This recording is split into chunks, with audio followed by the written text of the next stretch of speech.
Good evening. Welcome to the Who's Left Podcast, a show about Indiana politics, history, and culture from an unapologetically leftist perspective. My name is Scott Aaron Rogers, and I'm broadcasting from Bloomington, which I've called home for over 25 years now, but at heart, home still means the 219. So I'm always keen to check in with folks doing the work up there on the ground to improve the lives of Hoosiers, often overlooked by decision makers in Indianapolis.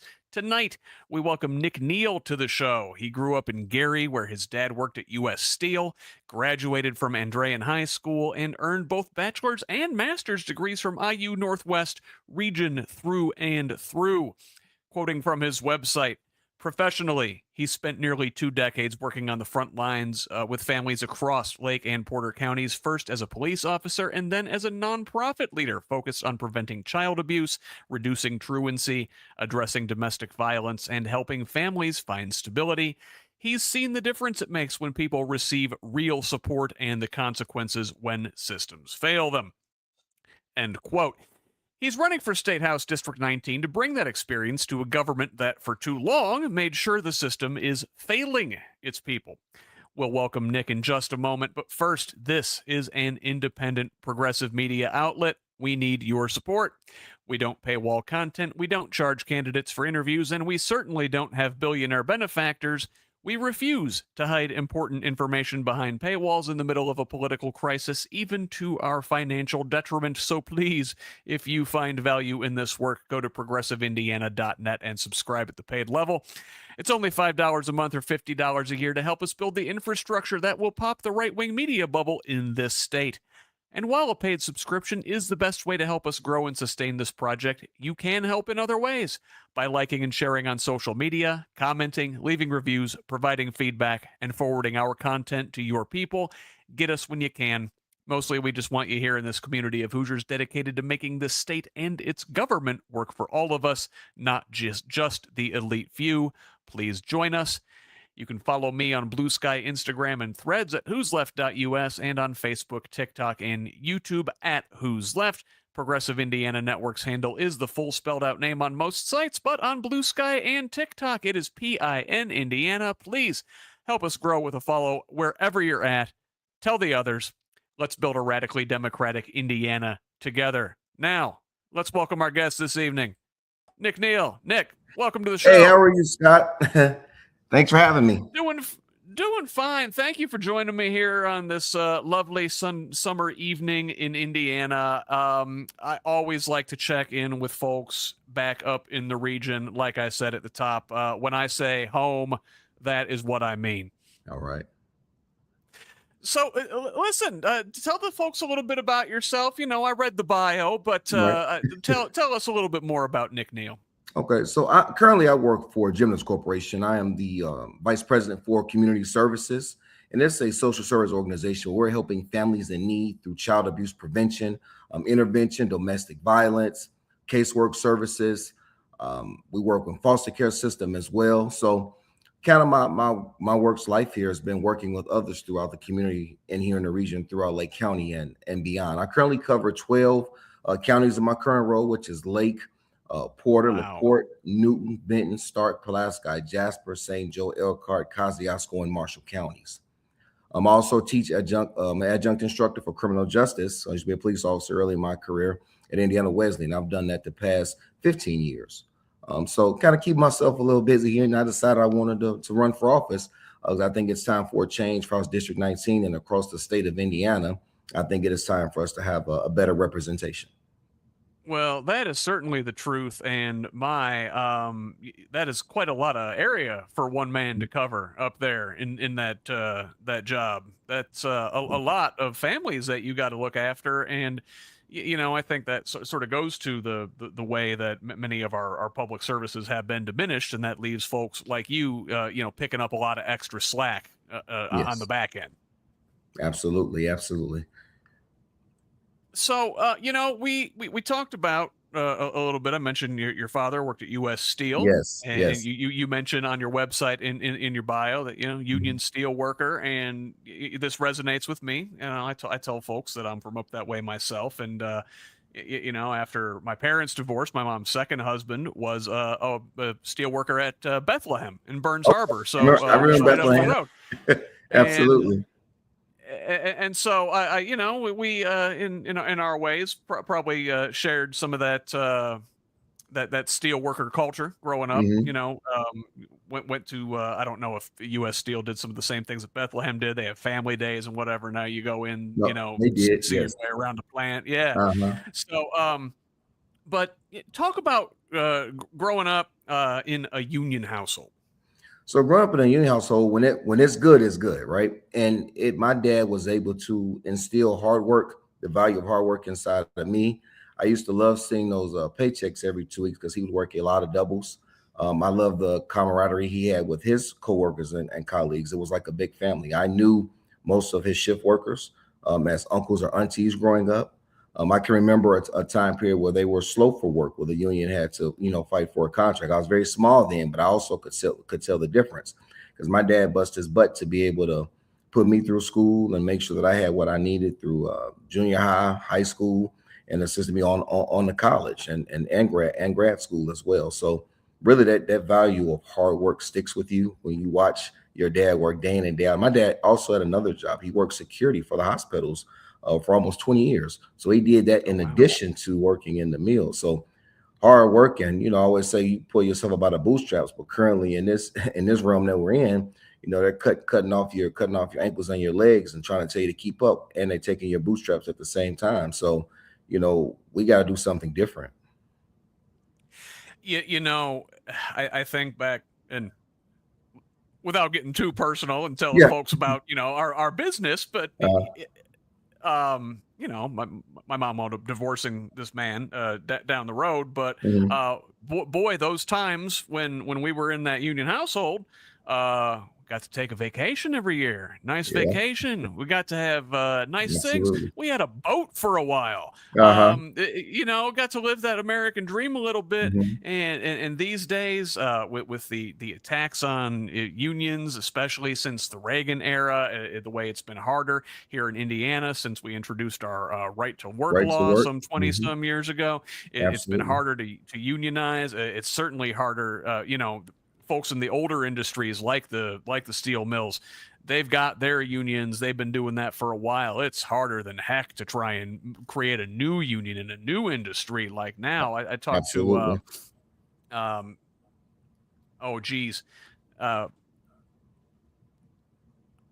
Katie Robbins a few weeks ago, and she's a nurse. My wife is also a nurse, and I think about how hard they have to work and how much their industry could really benefit from being unionized. And it's an uphill battle right now, and our leaders down in Indianapolis certainly have not made it any easier. Correct. You touched on the union laws here going back to 2011, 2012, but currently right now, the 7-1 has been locked out since March. Louis Aguilar and those guys up there, guys and girls, have been out of work. And we're doing everything we can to help support them. We have a book bag drive coming up Thursday. We're going to have meals for families. I'm partnering with the Hobart Township trustee, Erica McCulley, and Gina Pimentel. She is our current Lake County recorder, soon to be Lake County auditor. And we're going to be partnering and give those families some relief. But again, one day doesn't erase the fact they haven't been to work since March, which kind of leads me to talk about some of those who have spouses and or girlfriends or partners who are school teachers. Senate Bill 1 is a bill that is really, really changing the landscape of public education in the state of Indiana.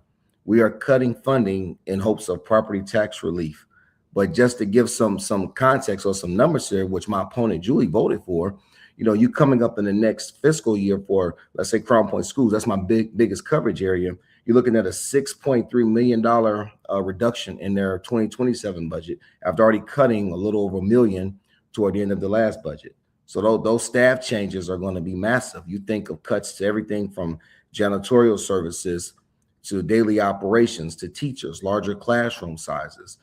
People move into neighborhoods like Crown Point, Hobart, Dyer, St. John, Valparaiso, et cetera, because you are in love with the school district. You're in love with the hopes of getting that good, wholesome education. And by cutting that funding, you are really limiting what we can and cannot learn for our youth, and our youth are our future, and that is what we need to be focused on. It's a bad bill. It's a bad bill. When in times where we're dealing with affordability, where we had the CCDF child care vouchers shut down for a year when this administration took over, only to come back 3 months later, 3 months ago, and say, hey, here's a $20 million influx. Here's the deal with that. Nothing was wrong with it. You said there was waste or fraud. You want to take a look at it. But in the meantime, when you do that freeze, what about those parents who go without jobs? What about those grandparents who now become caregivers? You know, our grandparents, they love their grandchildren, but they didn't intend to raise them, right? And so you're having that become an issue. You have daycares closing down because they can't afford to pay that full rate. You know, but here we are saying this system needs to be changed, so we just stop it, then let's influx. It's like no regard for what happened before when we shut it down. That goes right into your affordability issue, right? You know, so you say things are going to get better, and here's this tax relief. So we have those two issues going on with the union, education, affordability, three issues. I'm sorry, and then they're spending $7 to $11 million on redistricting to get their own out who didn't vote to redistrict, and this is what we're looking at again. Julie voted for this. She had an ample opportunity to look at this bill and decide maybe this is where I get off at, right? Because if you stand for nothing, you'll fall for anything. And so when you're just going around being a party vote, that's going to hurt you. You have to vote what is for your constituents. Have those town halls, have those community conversations so that we can start to work together. See, everyone will never always agree on the same thing. You can agree to disagree. It is working together. Well, I think we have just really dropped the ball here.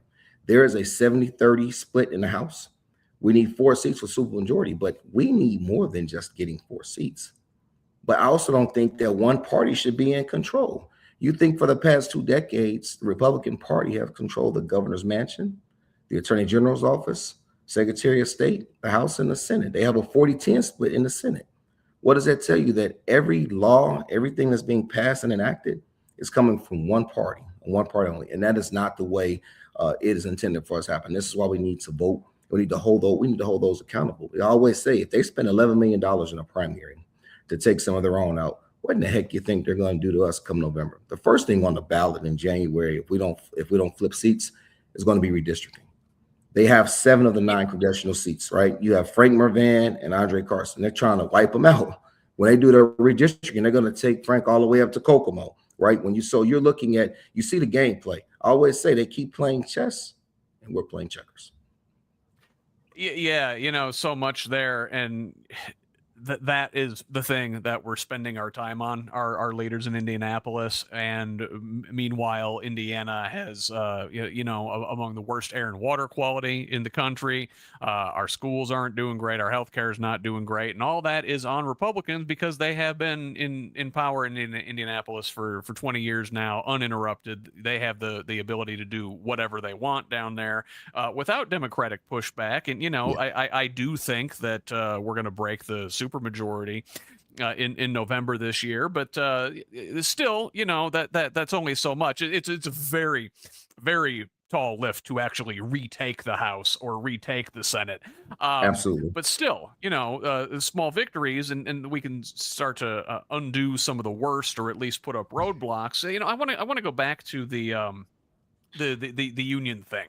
Yes. And you talked about the local up there, been on strike for a while, and you also I want to tie that in. We talked about the school systems, and part of the reason that you see the attack on schools from Republicans in Indianapolis and red states across the country, honestly, is to break the back of teachers unions, which are, some of the strongest unions you still find, like blue collar unions, like the steel mills and stuff. Boy, there's just not as much of that as there used to be. But your unionized industries anymore are largely in the public sectors. It's teachers, it's government workers, and along those lines, and they really want to break the backs of those. But you see, and you're talking about being out there, you're running this backpack drive, Democrats out there supporting union workers when they're locked out. Republicans aren't doing it. Republicans put these policies in place to make their lives harder. The bosses that have them locked out are Republicans, certainly. Yeah. But why do you think it is that a lot of especially folks in the trade unions specifically, have been voting with Republicans increasingly over the last couple decades? Oh, that's a great question. I think let me go back and clarify something. I think you had clarified on the end here. So they're not on strike. They were locked out by the employer. Yeah. Yeah. So they hits a little different. Why do I think people vote against their own self-interest? I don't know if it's sound bites or just not being educated on what's happening, because what we do a lot of times is we don't address anything until it's at our front door, right? It's not going to affect me. It affects the others. It affects the lower class or the less than. Not necessarily if I'm here, I think I'm okay. And then it's starting to creep up. And I think maybe you'll see a lot of those union folks voting differently. But I do think a lot of it is voting against your self-interest because you're seeing all of these messages or these TikToks. You know, TikTok is a 2-minute window to give you a bunch of information that could be true, could not be true. And then you look at AI, the stuff that you can make with AI. You can formulate messages and pictures. So I think it's you a can lack make of Mitch McConnell look alive with AI. Yeah, hey man, get out of here. Among other things. But I really think it's an educational piece.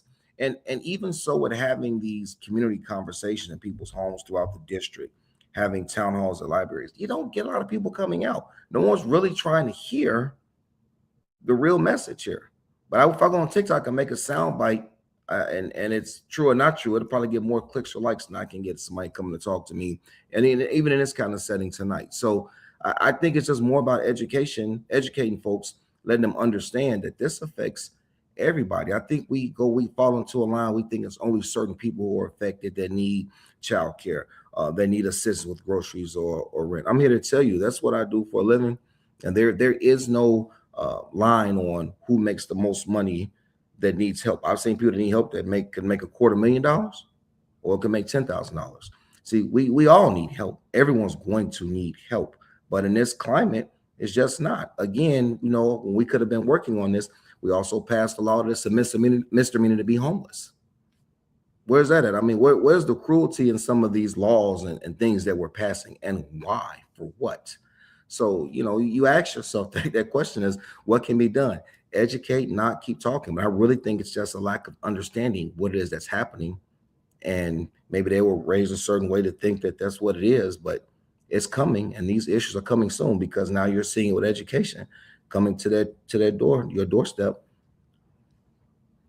And with all of these things, with all these policies, right? It's follow the money, and Mhm. I wonder if you said at some of these meetings, some of these town halls, you don't always get the strongest turnout for some of these things, and I wonder if that's because a lot of people have soured on democracy. They think it doesn't work for them anymore. They think, Yeah. oh man, all these politicians are the same. They're all working for the same donors.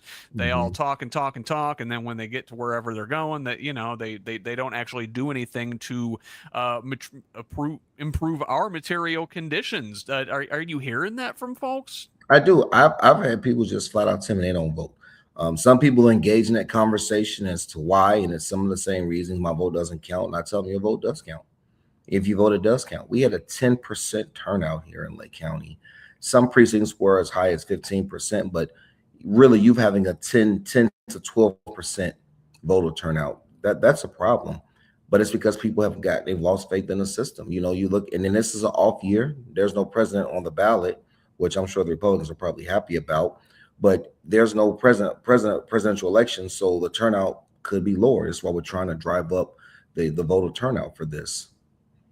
And it's especially disappointing, I think, to see that 10% number, which I assume you're referring to the primary in May, Yeah, the May, turnout up there in absolutely. Lake County. And listen, Mhm. Lake County, a heavily Democratic area in many cases up there, and just as it is in large portions of the state in the rural areas, particularly where one party's primary basically determines the winner. Like that's who's going Yes, to win in November. yes, In yep, so many of these cases, you would love to see people in Lake County in May come out for that Democratic primary, because that basically is your general election in a lot of cases. yes, it is.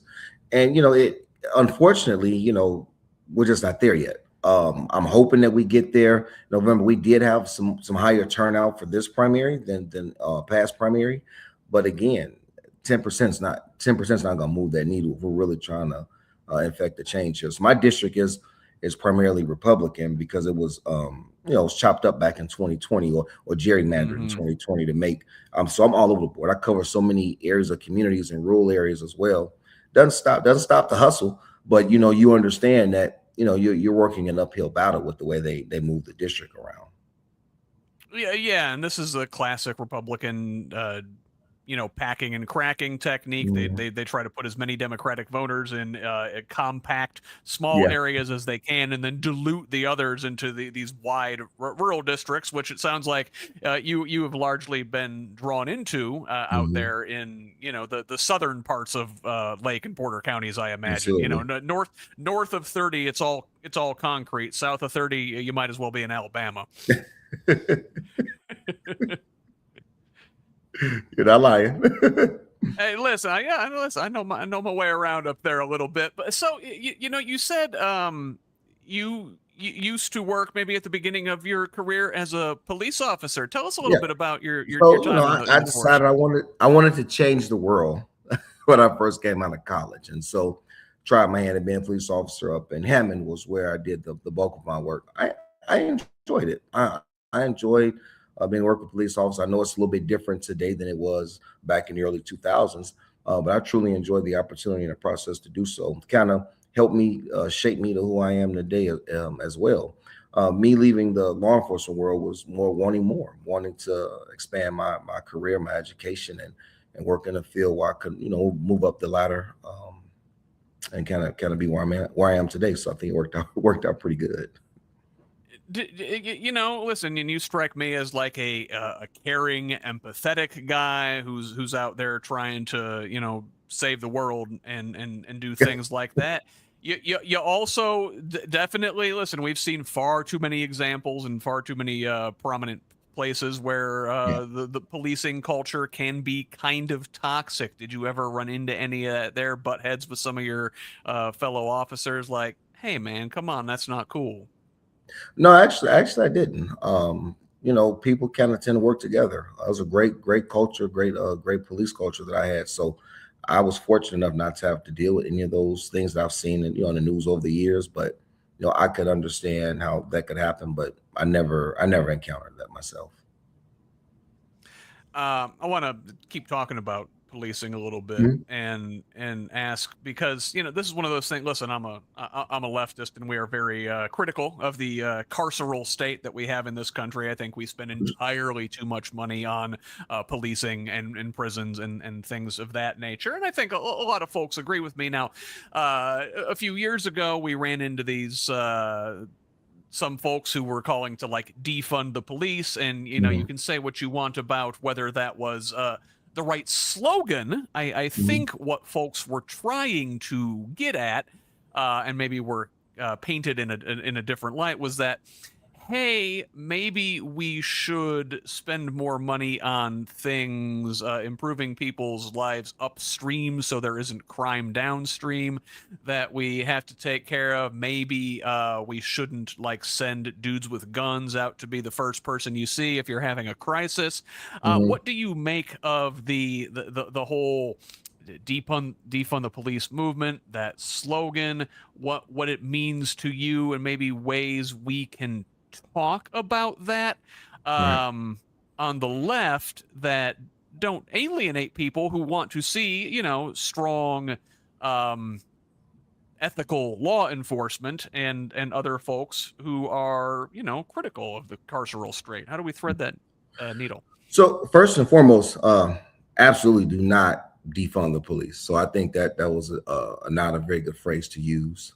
However, what I've seen over the last several years are putting in social workers in police departments to go out some of these mobile crisis response units before the police encounter them. Because I can tell you as a police officer, I encountered a lot of situations where there was a mental health crisis, but unless you're dealing with that situation, you don't know what you're supposed to do. I can remember going to a call in the middle of the night to a gentleman who had to be upwards of 400 pounds. He was having some kind of episode, but they were calling 911. He was in the middle of the street, and we could not get them to calm down. And so, in those situations, you can't tussle with someone who's 400 pounds. How do you stop that? What do you do? Are we using the stun gun? Or are you using some soft hand techniques that you learn in a police academy? Because you're the police. They're expecting you to stop whatever threat that is in the middle of the street, right? And so those are things I think kept happening over time. We had to understand and learn that we need to have something else up front. And I do think those social workers I've seen in police departments in my area up here, I think those things are working a little bit. Is something ever going to be perfect? Absolutely not. But again, it goes back to when we talk about just stopping a system such as the child care voucher for you. You can't just defund something and say until we fix it, because in the meantime, you still have, unfortunately, people who are going to commit crimes. But I think having town halls, conversations from police department perspectives with the folks who are very critical and don't like some of the things police do.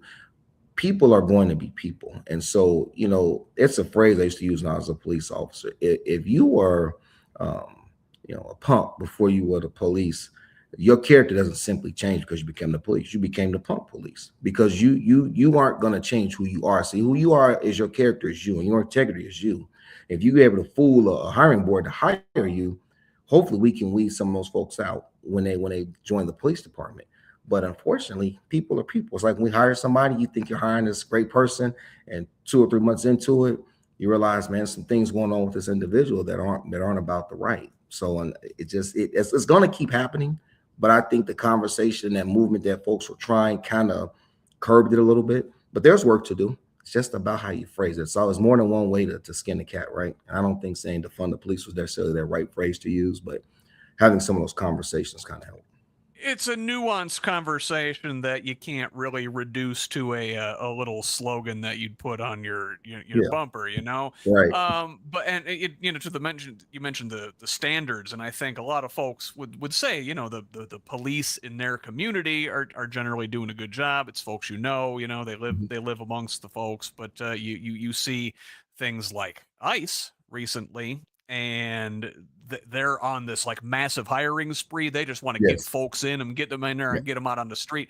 They're not having those standards, and they're hiring those punks, as you said. Yeah. So listen, so ICE and police departments are two different things, because what we're doing with ICE is totally different. And this is what I'll say to folks when they complain about ICE. You get what you voted for, right? And so somebody did, you talking to people in groups. Let's say I'm talking to a group of 5 people, and everyone's complaining about this ICE and the way they're doing it, this or that. And they say, well, I voted for the other party. Someone's lying to you, because, hey, listen, two out of 5 people you're sitting with voted for the party that's in power right now. And so, unfortunately, you're getting what you vote for. So, one thing I tell people, don't complain. Don't get Twitter fingers. Go vote. Go vote, and then you won't have this problem. See, we wouldn't be dealing with but until then, you need to still speak up and protest. But this is what happens when you stay home and don't vote. And it's only going to get worse come November if you stay home again, because they're just trying to see what's going to work. Let's see what's trying. What have we had? 2 or 3 homicides with unqualified ICE agents who are just flat out shooting people. Again, that's different. And you're tying the police department's hand. You're tying the local police department's hand. You're tying local sheriff's hand, because you're coming in using federal authority, trying to overtake. And that's just not how it should work. The state should be able to control their own police department, state police, and sheriffs. So I think that is where the rubber's going to meet the road here, is when the federal police and the local and state police are going to keep butting heads, because it's not right. Because once they come in here and they do what they do, who's left to pick up the pieces? Right? That local police department. And so now you're mad. The local police department goes back to the Senate Bill 1. They said, we're going to get property tax relief, and you're going to cut all this education funding, right? But what they don't tell you is that the burden now shifts to the city and or town. And so you're going to be mad at the mayor of Crown Point. You're going to be mad at the town of Cedar Lake Council when they tell you, we're going to give you a 1.5% income tax or wheel tax in the next 2 years to cover costs so we can still fund police and fire. See, that's the long play here. So that's the same thing when you're looking at what ICE is doing here. That once they leave, you're going to be mad at the Merrillville Police Department. You're going to be mad at the Hobart Police Department, because you're saying this is what they're allowed to do, and it's just not the case. So we have to keep our eyes open. Remember, that's that chess versus checkers. I know there's this sort of solidarity within the law enforcement community, and Mm-hmm. you don't see folks in your local police departments push back as much against the federal agents and say, "Hey, you guys are making our lives more difficult. You are making it tough to relate to the people in our community. You are putting us in harm's way with what you're doing." Are you seeing some of that dynamic up there? I know ICE has been active in the area. They were up in Chicago doing a broad sweep up there. Some of that bled down into Indiana. I know you have massive immigrant communities up there in Yes. parts of Lake County for Mm-hmm. sure. How are the local communities handling it? How's local law enforcement handling it? So, Merrillville is pushing back pretty hard on a proposed ICE detention center. You've got the state attorney here wanting to file a lawsuit against the town of Merrillville. So, I think the community and law enforcement are speaking well, but you also have to remember what type of scenario we're in a get your lick back kind of state, right? It kind of state of play here in politics. So, where you may have some of your local law enforcement officials who may be more reluctant to be more vocal, because being more vocal than what gets the attention of the federal government, they may stymie your funding. So you're seeing in blue states where they're holding back some of the federal funding because you're not playing ball. You won't give me your voter list. You won't give me this or that. And so I think you're reluctant to see it and we're already looking at a shortfall with Senate Bill 1. The last thing they want to do is get it to where they're losing some of those federal dollars that come into the state that help the police and fire as well. So it is a tough scenario. But some people have to speak up, but it's tough. Do I think that the local police are happy with this? Absolutely not. No, absolutely not. It makes their job that much more difficult. It does. It truly does. So I guess let's move to your post police life, what you've been doing since then, working in social services, working directly with families. Tell us about that, what it is you're doing across this massive part of the state that you have to cover. And so we're working with families through the Department of Child Services. And what those services entail are prevention. So what I mean by prevention is we're working with families prior to any involvement from DCS. So we're funded to keep families from being removed. And that could be anything from offering case management services, parenting education, therapeutic services, a lot of budgetary needs, whether it's rent, water, utilities. Utility bills here are high as heck over the last 6-7 months.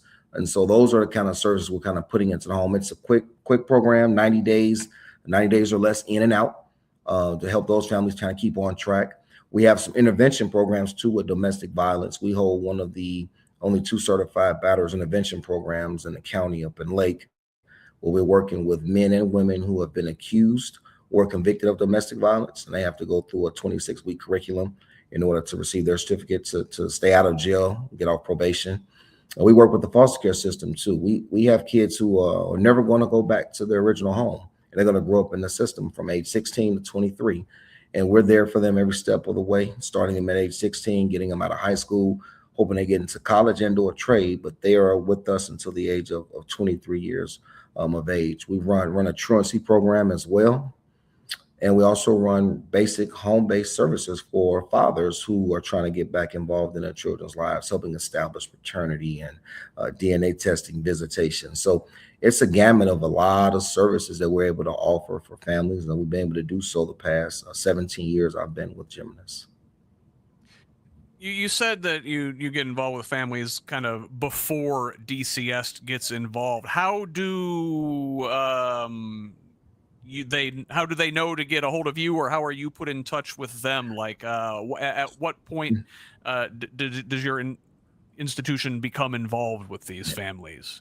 So we do a lot of marketing. We have a lot of events to kind of get our name out there about our services, because they are voluntary. They're not mandatory.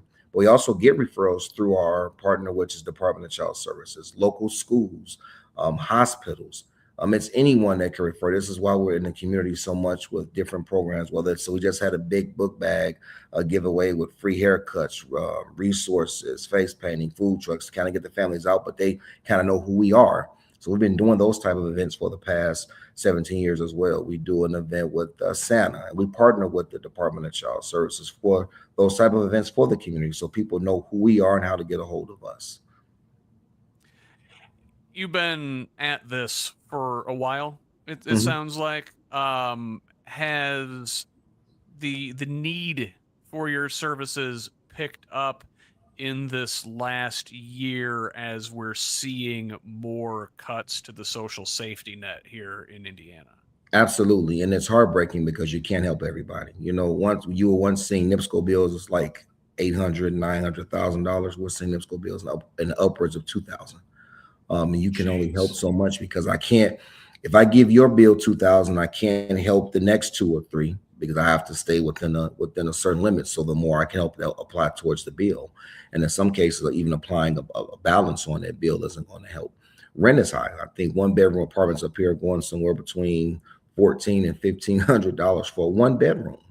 And so if you think of a family who's struggling, who's trying to get back on their feet, that's quite a bit of money. You want the security deposit plus first month's rent. So, there's a lot that goes into that. And I think that's where we get lost at. We don't see the need for families here.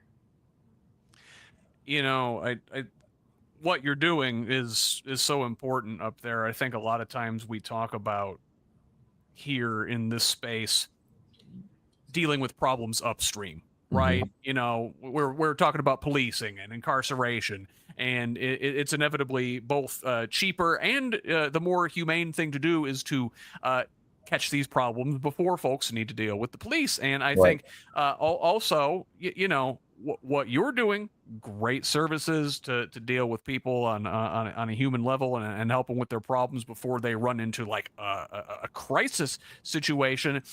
But still, there are things we should be doing upstream of that, so folks aren't in such dire need that they need to come to you, because it sounds like y'all are overextended. There's only so much help you can give. More folks need help than what you can provide, which tells me there is a problem further upstream. And I think that largely has to do with government policy that's being set in Washington and particularly in Indianapolis.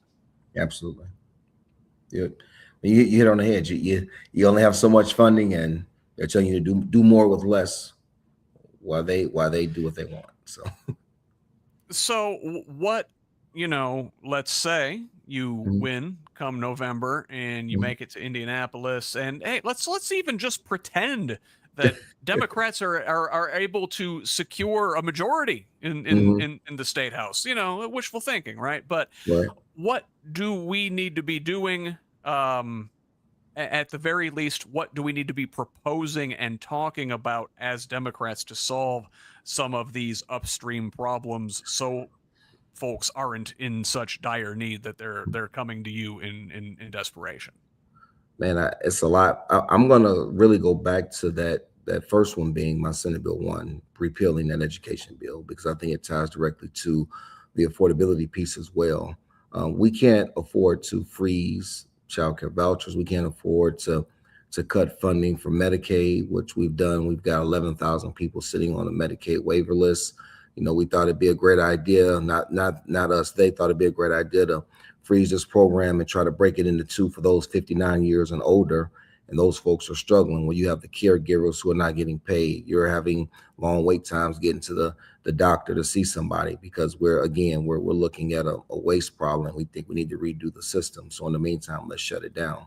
Those are things that can't be undone. So you can't create yourself a problem and then say, oh, here's a solution. Now, I think that's what we're doing. We need to be more solution based to address the problem. And before we do anything, we should have a plan in place. I'll give an example. We wanted to get rid of Obamacare. Great. I'm still waiting on a healthcare plan, right? Mm-hmm. The child care voucher program, it said it needed to be overhauled, needed to be done. We're still waiting. You gave us some $200 million back, but I don't see any other new significant changes that needed us to stop it for a year. So we need to work in a scenario to where we have a solution based before we address the problem, before we stop something cold turkey.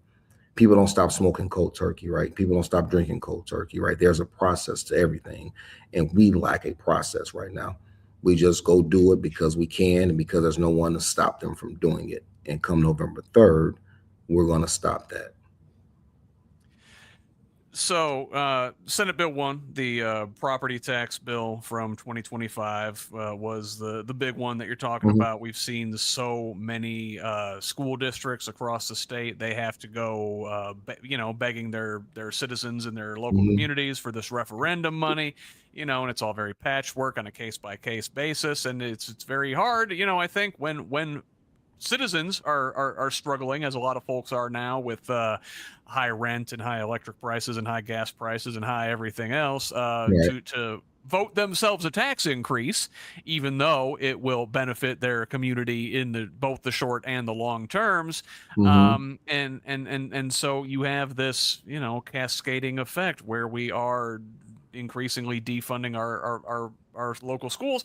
And so much of what you said, these things are, if we handle the problems at the root, we're gonna get less problems in the long run, and things Mhm. like education, like Yes. childcare, Yes. food programs. Yes. They are, you get a lot of bang for your buck putting that money in folks early.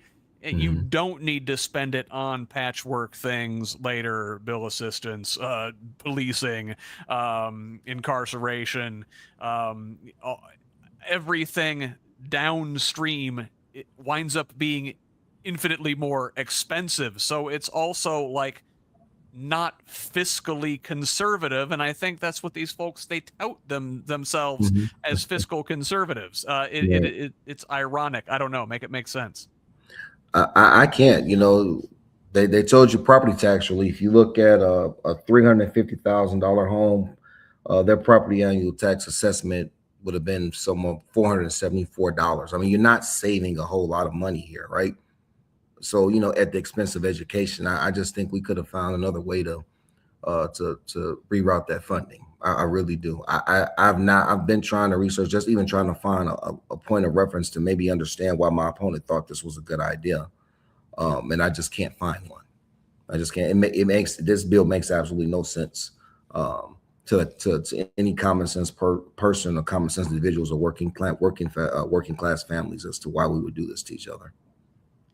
It's it's to check a box, right? It's to say Mm. we are a low tax state. Hooray. We are always rank high in, being business friendly. Okay, well, Mhm. business friendly often means Hoosier unfriendly. Like, Right. we are not friendly to the people that live here in our communities. We don't invest in our communities. We defund them, as it were. Right. And they brag about having a surplus. I mean, you brag about having a surplus, and yet folks can't afford NIPSCO. We freezing child care voucher. Make it make sense. But we're touting the surplus. It's sometimes you think you're in the twilight zone, but this is real life. This is happening right now, everyday life. Listen, government budgets and household budgets are not the same. Although Mhm. a state government budget, where we are constitutionally bound to balance it, is far different than the federal budget. But Yes. that's a whole other episode. But Mhm. if in your own household you were sitting on, I don't know, several $1,000s stuffed in the mattress while your Yes. family was going hungry, Yes. what are you doing? That is Right. what the state of Indiana seems to be currently doing right now. Like, why do you even have this rainy day fund? It's pouring on Mhm. Hoosiers. Mhm. Yeah, I mean, you said it on the head. I think I like that. I like that analogy. It's a great analogy. It really is, because that is exactly what's happening right now. I mean, that go to the grocery store, you just realize how high things are. You're like, man, when did when did this go up? Right? Those are just things that make you go, hmm. You're like, and I don't understand. I don't understand. Family of four, they're probably spending upwards of $1,200, $1,300, and that could be on the low end a month in food. And that don't talk about not going out to dinner. We're talking about groceries. We're talking about things you need in your home, milk, eggs, things of that nature. So, it Not lettuce. Don't don't yeah, don't touch the lettuce. But and I kid, but like, this is a serious situation where, obviously, they're ripping away a public health system, and things like food safety are being neglected. But as you're talking to folks out there on your campaign, you're knocking doors, you're hitting the county fairs, when you're talking to voters, particularly independent or undecided, or even typical Republican voters, are they putting the two and two together that these are Republican policies? This is President Trump and his illegal war in Iran that's driving up fuel prices, that's driving up food prices. Are they putting two and two together that it's Trump's nominee Robert F. Kennedy that's making their food unsafe to eat? Are they putting two and two together that it's Mike Braun and the state legislature down in Indianapolis that is defunding their local schools and building these massive data centers in their communities that they don't want? So I've had it three different ways. I've had one via email. He was really upset, lifelong Republican, really upset about the war in Iran because he was promised no more wars. And so that made him want to vote the other way. Didn't say anything about the affordability piece, the groceries, and Senate Bill 1. I had another one who I talked to outside who was upset about Senate Bill 1, but surprisingly, he said he didn't like either party, and he thought that we should have a third party. And he proceeded to explain that to me in his own way. But that doesn't thread the needle for us. There won't be a third party November 3rd. There's only two choices, right? What we have now or what can be better, right? And the third person kind of spoke to the affordability of groceries and the child care and education. But that was an actual teacher. That was a retired teacher. And so she understood what was happening. But again, it goes back to the education piece. She understood what was happening. The first one, his focus was the war in Iran. He was promised that there would not be a war again, and here we are. And then the other gentleman who happened to be outside, we were walking, took it upon himself to just say he was disenfranchised all the way around with both parties. But he understood Senate Bill 1, but he wasn't feeling the Democrats or the Republican Party. And you're going to have a lot of that. And that is, staying at home and not voting is the same as keeping what's here. That is certainly true. Now, I know, this is one of those things we talk about. I want to address that second voter's concern a little bit with the way Democrats and Republicans maybe don't always best serve the folks. Again, certainly in Indiana, the state of things being the way they are is almost entirely Republicans' faults, but we do have our pockets of Democratic control. And listen, Indianapolis, I don't know how much you pay attention to what's going on down there. Mayor Hogsett, not great. Listen, a lot of corruption in Indianapolis. Lake County up there, traditionally a Democratic area, also has had its corruption issues. So I guess you can see where folks maybe get that idea. How can Democrats set ourselves apart and make it clear to voters that we are a better option, that we are not the same as those other guys, that we will actually fight and work for you and not our donors? Right. Well, stay on message, stay on what your platform is, and keep explaining your platform versus what has already happened. If you are completely happy with what's going on, purpose, I have no issues, no problem. Carry on then. Vote the way you've been voting and see how that keeps going for you. But I think staying away from negative ads, back and forth, arguing with people. Because see, that most of the time when you argue with somebody online on Twitter, TikTok, or people say nasty things about you, they're getting you off message, and you find yourself going down a rabbit hole you don't need to go down. Let's keep talking about. We've been on here 50 minutes, right? And we're talking about good flow, but we're staying on topic about what matters. Senate Bill 1, right? We keep talking about it. What my opponent voted for. We're talking about things that matter to us. So I think that is going to be the key here for the Democratic Party if they in fact want to break that supermajority or take more seats back where it can be more of a balanced government. That is the only way that this is going to work, is to stay on message and have those honest conversations. And it's okay to go somewhere and someone disagree with you. Somebody may perfectly be fine with this bill, and that's okay with me. At least we talked about it. And I feel like my opponent didn't do that. And I don't feel like, I know she didn't have those conversations with those teachers, with the community when they wanted to sit down and talk. And I think that's what matters most to some people. Just talk to them, man.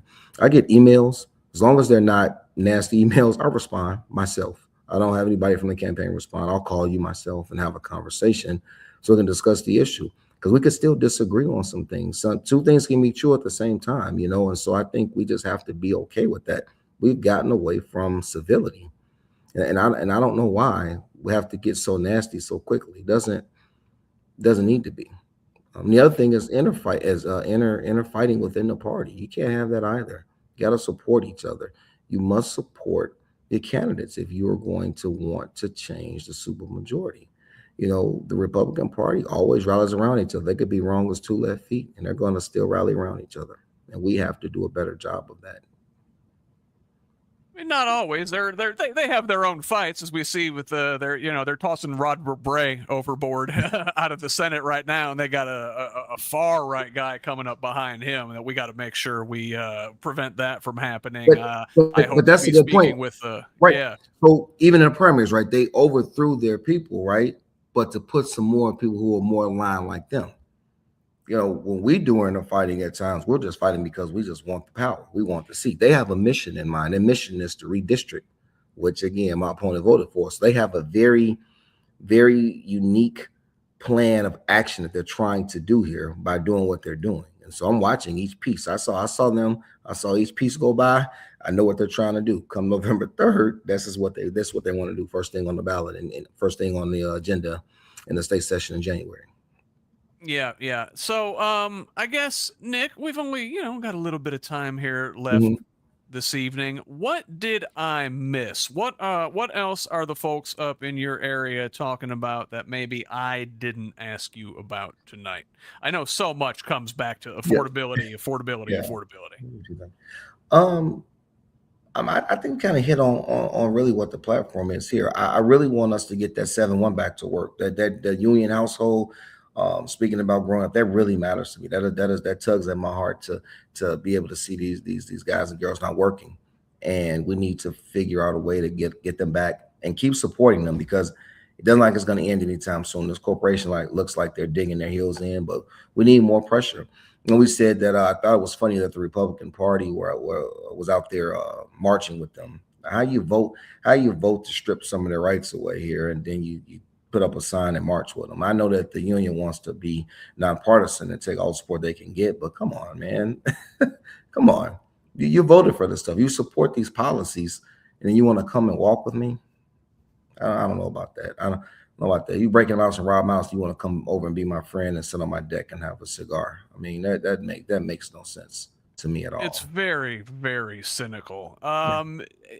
Your opponent, does she come around? Does she show up in the community? Is she talking to folks? Is she holding town halls?